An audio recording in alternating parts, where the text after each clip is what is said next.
जय हिंद फ्रेंड्स।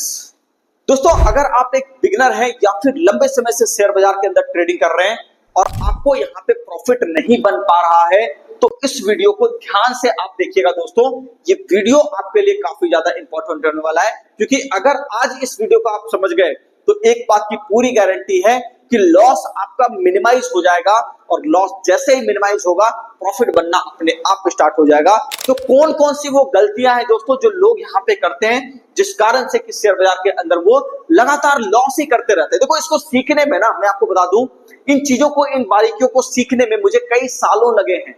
ये 2 दिन की बात नहीं है, ठीक है। ये ऐसा नहीं हुआ कि ओवरनाइट मुझे कोई दिमाग में आया, चलो ठीक है ये चीज आज जो समझ में आ गई, ऐसा नहीं हुआ। सालों लगे हैं दोस्तों। आपको पता है 9 साल तो मेरा मार्केट में हो गया, जिसमें 6 साल की तो लगातार हमारी स्टडी वाली मतलब फेज रही थी ऑलमोस्ट, ठीक है। मतलब 6 साल मतलब कह लो मोटा मोटी 5.5 से 6 साल के आसपास हम लोग बनाना शुरू कर रहे थे प्रॉफिट। लेकिन प्रॉपर अगर मैं कहूं तो एक डिसेंट लर्निंग का जो फेज था, हालांकि सीखते तो हम लोग आज भी हैं, ऐसा नहीं कि सीखना आज बाजार जो बंद करवा दिया, ऐसा कुछ नहीं। लेकिन हाँ, जो स्पेसिफिक चीजें जिससे पैसा बन सकता है उतना सीख चुके हैं, तो पैसा ठीक ठाक बन जाता है, कहीं कोई दिक्कत नहीं आती है ना। तो आज के इस वीडियो में हम लोग उसी की चर्चा करने वाले दोस्तों, कि क्यों यहाँ पे 90% ट्रेडर स्टॉक मार्केट के अंदर जो ट्रेड करते हैं वो लॉस में रहते हैं। इसके पीछे सबसे बड़ा कारण क्या है दोस्तों? सबसे बड़ा कारण है माइंडसेट का। ध्यान से समझिएगा मेरी बातों को। क्या कारण है? माइंडसेट का। अब माइंडसेट क्या होता है इसको थोड़ा समझिएगा। सबसे पहली चीज, जो आदमी अपने मन को नहीं समझ सकता, जो आदमी अपने डिजायर को नहीं समझ सकता, जो आदमी अपने नेचर को नहीं समझ सकता, वो शेयर मार्केट को कभी नहीं समझ सकता। इस बात को आप ध्यान में रख लीजिए। माइंडसेट इंपॉर्टेंट है। माइंडसेट किस तरह का? ध्यान से मेरी बात को समझिएगा। मार्केट का एक चलने का अपना एक खास तरीका होता है। कुछ समय ऐसे होते हैं जब मार्केट आपको बिल्कुल चलता हुआ दिखाई नहीं देगा, एक साइडवेज जोन में चला जाएगा। कुछ समय ऐसा आपको दिखेगा जब मार्केट बहुत तेजी से चलना शुरू कर देगा, है ना। कुछ समय ऐसा दिखेगा जब मार्केट नीचे आना शुरू कर देगा, ठीक है। तो यहां पे किस तरह का माइंडसेट आपको रखना है, ये सबसे ज्यादा इंपॉर्टेंट बात है। एक माइंडसेट आपका होता है दोस्तों लॉन्ग टर्म वाला माइंडसेट। पहला माइंडसेट क्या होता है, यहां पे मैं इसको लिख देता हूं। पहला माइंडसेट आपका हो गया लॉन्ग टर्म वाला माइंडसेट, ठीक है। अब देखो, लॉन्ग टर्म माइंडसेट के अंदर क्या है कि कई सारे लोग यहाँ पे सोच के तो आते हैं कि 1 आधा साल, 2 साल, 3 साल होल्ड करेंगे फिर बेचेंगे। लेकिन उस बीच में होता कई बार ये है कि आपको पता है कि शेयर मार्केट कई बार ऐसा होता है ना, वो साइडवेज हो जाता है। जैसे कि अभी आप देख लो 2024 का जो अक्टूबर है, वहां से लेकर के 2025 तक जो हम लोग देख रहे हैं, मार्केट क्या एक साइडवेज जोन में फंसा हुआ है। मतलब ये कुछ नहीं कर रहा ना। यहाँ पे आप देखो, ये खाली नीचे जा रहा है, फिर ऊपर जा रहा है, फिर थोड़ा नीचे जा रहा है, ऊपर जा रहा है। मतलब ओवरऑल अगर आप देखोगे तो साइडवेज फंसा हुआ है।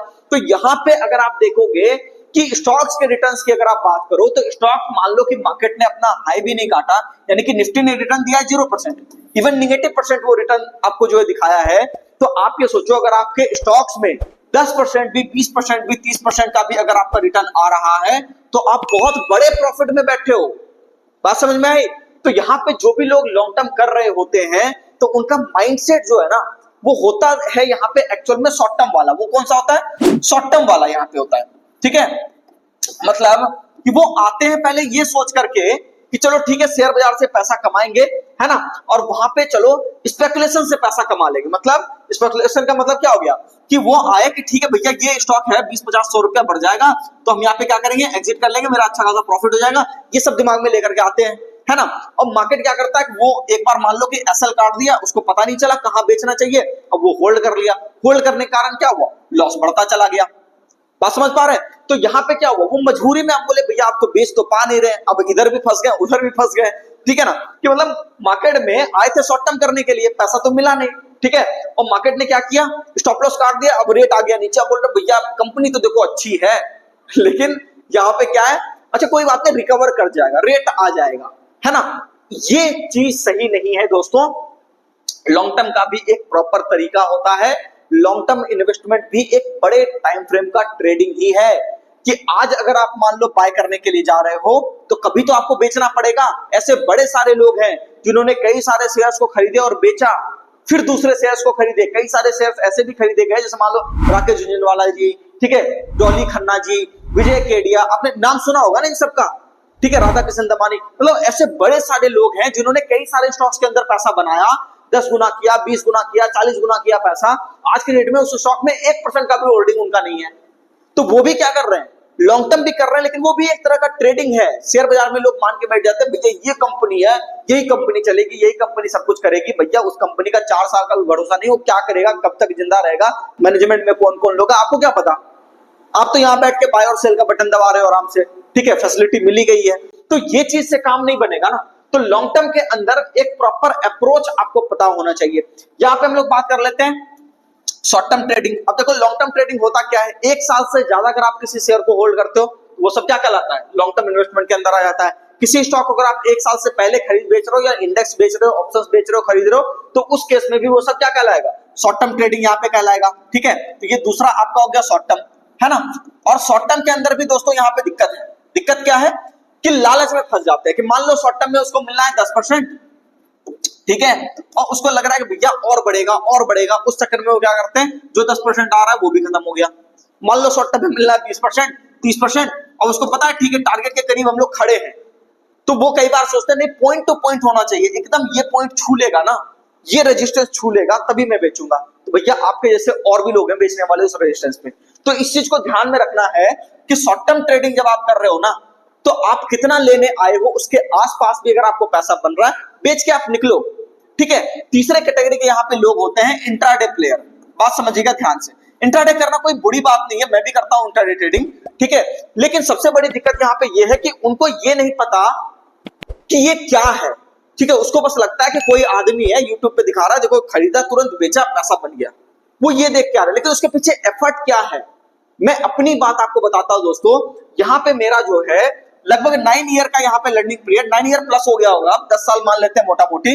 ठीक है, 10 साल के अंदर दोस्तों मैं आपको बताता हूं, 5वें साल मुझे चीज समझ में आई काफी हद तक कि मार्केट कैसे काम कर रहा है, उसके बेसिक फीचर समझ में आया कि नहीं ठीक है अब खरीदेंगे तो लॉस नहीं होगा। वहां पे भी मैं दोस्तों यहाँ पे जितना भी काम किया, कोशिश किया तो लॉन्ग टर्म करने का, या फिर फ्यूचर्स के अंदर बाय किया। ऑप्शंस को कभी यहाँ पे कुछ नहीं किया, ऑप्शंस के अंदर ट्रेड में करने के लिए नहीं गया, नहीं मैं शॉर्ट टर्म ट्रेडिंग यहाँ पे मतलब कोशिश करता था कि एक बड़ा स्विंग, एक बड़ा मूवमेंट आपको ले लूं जो शॉर्ट टर्म के अंदर यहाँ पे आपको बढ़िया ठीक ठाक पैसा दे दे। ठीक है, मैं ऐसे जगहों पे जाता था, तो रिस्क फ्री वाले जगहों से मैंने थोड़ा थोड़ा पैसा वहां पे बनाना शुरू किया। इंट्राडे समझने के लिए मुझे आप सोचो 6 साल लगे। हालांकि अब ऐसा इसीलिए हुआ क्योंकि उस वक्त बताने वाला कोई नहीं था ना। 10 साल पहले यूट्यूब पे चैनल कहां थे, मैंने कई सारे चैनल्स को अपने आंख के सामने ग्रो करते देखा है। बात समझ गए। तो यहाँ पे क्या इंट्राडे के अंदर आपको होता वही है, जैसे मान लो कि आप ये देख रहे हो चार्ट, ध्यान समझिएगा मेरी बातों को, ये क्या है, ये आपका है सेंसेक्स का चार्ट। ठीक है, यहाँ पे आप देखो कि मार्केट चल तो रहा है, ठीक है ना, मतलब ऊपर नीचे ये अपना चल रहा है, इसको जहां जाना है ना। तो यहाँ पे आप मान लो इस तरीके से मार्केट चल रहा है, तो इसी बीच में आपको किसी एक दिन को पकड़ के उसके ट्रेंड को आइडेंटिफाई करना होता है कि मार्केट अप ट्रेंड में अगर है बड़े टाइम फ्रेम में, तो इसका मतलब मार्केट ऊपर ही जाएगा, है ना। कुछ सिनेरियोस को हम लोग देखते हैं, कुछ डेटा को हम लोग देखते हैं, उसके हिसाब से हम लोग क्या करते हैं, ट्रेड कर देते हैं, है ना। और उसके बाद जैसे हम लोग ट्रेड करते हैं, मार्केट अपने डायरेक्शन में निकलता है या फिर अपने डायरेक्शन में कई बार नहीं भी जाता। तो इंट्राडे के अंदर भी कई बार होता ऐसा है कि एसएल यहाँ पे जहां पे लगना चाहिए वहां पे वो क्या करते हैं, होल्ड कर लेते हैं, और वहां पे क्या होता है, नुकसान बढ़ जाता है। बात समझ गए।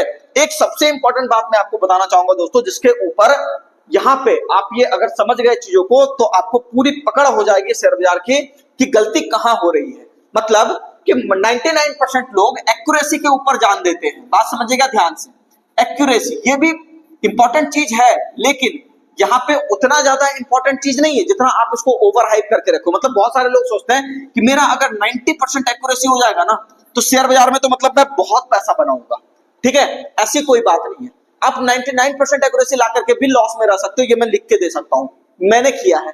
ठीक है, तो मुझे भी हुआ था बीच में, है ना, जब शुरुआती स्टेज में था, तो वहां पे क्या था कि ट्रेड तो मुझे समझ में आता था, मार्केट मुझे समझ में आता था, लेकिन उसके बाद भी लॉस होता था। क्यों होता था, उसका कारण क्या है। मान लेते हैं 20 ट्रेड आपको लेना है, ध्यान समझिएगा मेरी बात को, कितना लेना है, 20 ट्रेड्स लेना है। अब एक एग्जांपल ले रहे हैं कि हर ट्रेड में आप बना रहे हो 2000, ठीक है, एक लॉट आपने बाय किया, सेल किया, जो करना है किया, बनाना है 2000, तो आपको टोटल जो यहाँ पे बनेगा पैसा वो कितना बनेगा, 40,000 के आसपास बनेगा। बात समझ रहे हैं। लेकिन मान लेते हैं कि एक दिन आपने लॉस किया और उसी दिन कितना कर दिया, 40,000 का लॉस, मतलब 19 ट्रेड आपने सही किया, ठीक है, 38,000 रुपया बनाया, और अगले 20वें ट्रेड में आपने क्या किया, एक ही लॉस में 40,000 का वहां पे पोजीशन में आपने क्या किया, लास्ट वाले में, ठीक है, जो एक सौदा बचा हुआ उसमें क्या किया, एक बार में 40,000 का लॉस है, तो क्या फायदा हुआ, कोई फायदा हुआ?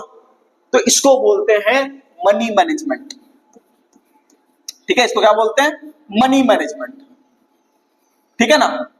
बिना मनी मैनेजमेंट को सही किए आप कुछ नहीं कर सकते शेयर बाजार में, ये बात आप लिख के ले लो। 50% एक्यूरेसी ला करके भी आप यहाँ पे प्रॉफिटेबल बन सकते हो। बस सवाल बस इतना है कि प्रॉफिट जब 2000 का ले रहे हैं तो मैक्सिमम साइज पे लॉस भी हम कितना देंगे, 2000 का ही देंगे, इससे ज्यादा नहीं देंगे। यही गलती तो लोग करते हैं कि आए हैं तो पैसा बन रहा है, 2 बनेगा फिर 4, क्योंकि उनको पता नहीं है ना अब ये 2000 क्यों बन रहा है या 3000 क्यों बन रहा है, एक लॉट पे कितना पैसा बनता है, वो कौन डिसाइड करेगा, वो मार्केट की वॉलेटिलिटी डिसाइड करेगी, निफ्टी की वॉलेटिलिटी डिसाइड करेगी, पैसा उसी के अकॉर्डिंग बनेगा। ऐसा नहीं है कि मेरे सोचने से 500 रुपया बढ़ जाएगा, 1 रुपया मेरे सोचने से नहीं बढ़ने वाला, मेरे सोचने से कुछ नहीं होगा, मैं बस डायरेक्शन के साथ रह सकता हूं, मार्केट जितना बढ़ना होगा उतना ही बढ़ेगा। उम्मीद करता हूं आपको सारी बातें समझ में आई होगी। वीडियो कैसा लगा कमेंट सेक्शन में जरूर बताइएगा। मैं कोशिश करता हूं वैसे ही वीडियोस लाने की जिससे कि आप लाइव मार्केट के अंदर उसको रिलेट कर पाओ। कोई ऐसी बात नहीं जो खाली थ्योरी में लिखी गई है और आपको आकर के यहाँ पे कहानी की तरह सुना दी है, मैं उन चीजों में बिलीव नहीं करता।